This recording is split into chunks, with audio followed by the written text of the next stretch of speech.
Hello guys, అందరూ ఎలా ఉన్నారండి? అందరికీ వినాయక చవితి శుభాకాంక్షలండి.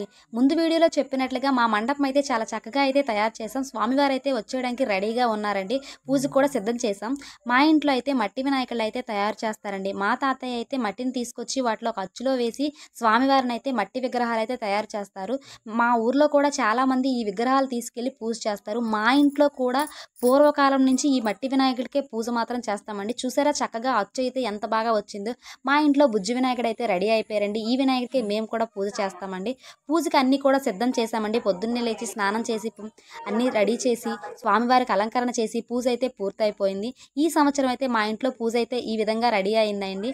లాస్ట్ ఇయర్ అయితే నేనైతే కథ చదవలేకపోయాను, కానీ ఈ సంవత్సరం అయితే మాత్రం మా ఇంట్లో నేనే కథ చదివానండి. చాలా చక్కగా అయితే చేస్తాం. నాకైతే ఏవైనా పూజలు కథలు చదవడం కూడా చాలా నచ్చుతుంది. అదేవిధంగా మేము తెచ్చుకునే స్వామివారి పూజ కూడా స్టార్ట్ అయిపోయిందండి. పంతులు గారు వచ్చారు, అన్నీ రెడీ చేసాం, సిద్ధం చేసాం. స్వామివారిని అయితే తీసుకొచ్చి పెట్టామండి. పూజ తన మీద పడినటువంటి నిందని మాపుకున్నాడు శ్రీకృష్ణుడు. ఈ కథ విన్న వారికి, చదివిన వారికి సకదా శాస్త్రదా ఆయురారోగ్య భాగవాక్యాలు ఇచ్చి ఆ వరసిద్ధి వినాయకుడు ఎలా వాడలా కాపాడుగారు. అక్షర శిరస్సును వేసుకుని దేవకంటే సర్వేషాం దేవతా సుప్రీత సుప్రసన్నం వరదా భవతు.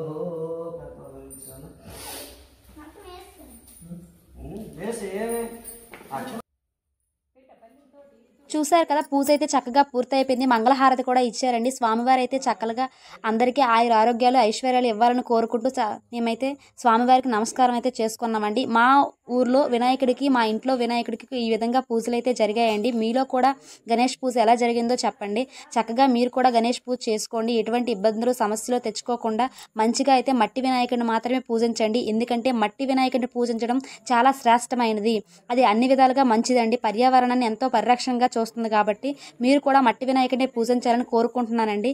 ఈ విధంగా పూజ అయితే చాలా చక్కగా అయితే అయిపోయిందండి. వినాయక చవితి పూజ రోజు అయితే కార్యక్రమం అయితే ఈ విధంగా మా ఊర్లో అయితే మేము పెట్టే వినాయకుళ్ళు అయితే జరిగిందండి. ఇలాగే చాలామంది కూడా మా ఊర్లో వినాయకుళ్ళు అయితే పెట్టారు. అక్కడ కూడా పూజకైతే కూడా వెళ్ళామండి. అక్కడ కూడా పూజలు కూడా చాలా బాగా చేశారు.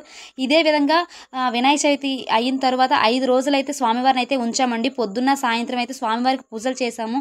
చాలా చక్కగా అయితే పూజలు అయ్యాయండి. సరదాగా కూడా మేమందరం నవ్వుకుంటూ కూడా స్వామివారికి అయితే ఉదయము సాయంత్రము 2 పూట్ల కూడా పూజలు అయితే చేసాము. స్వామివారికి 5 రోజుల తర్వాత అయితే నిమజ్జనం చేయాలి కదా. నిమజ్జన కార్యక్రమం కూడా త్వరగా అయితే మేమైతే స్టార్ట్ చేస్తామండి.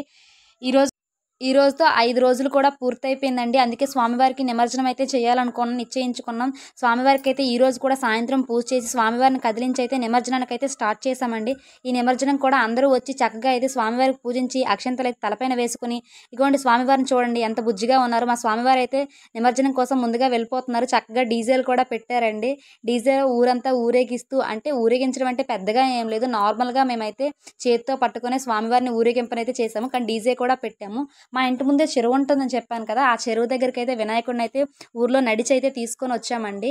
తీసుకొచ్చి అక్కడ హారతి ఇచ్చి చివరిగా అయితే స్వామివారికి అయితే చివరిగా హారతి సమర్పించి మళ్ళీ అందరం కూడా దండం పెట్టి ఆ హారతిని తీసుకున్నామండి.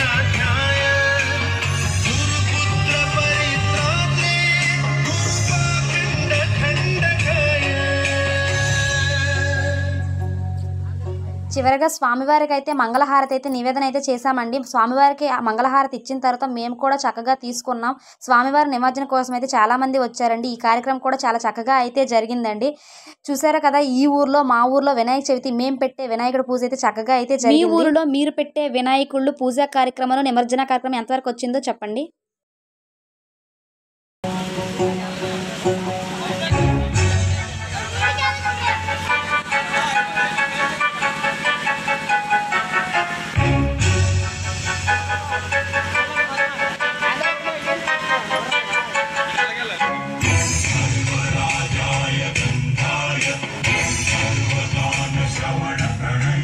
ఈ విధంగా స్వామివారు నీటిలో నిమజ్జనం అయిన తర్వాత ఆ నీటిని అందరిపైన చల్లుతారండి. చక్కగా కూడా ఈ కార్యక్రమం కూడా పూర్తయింది.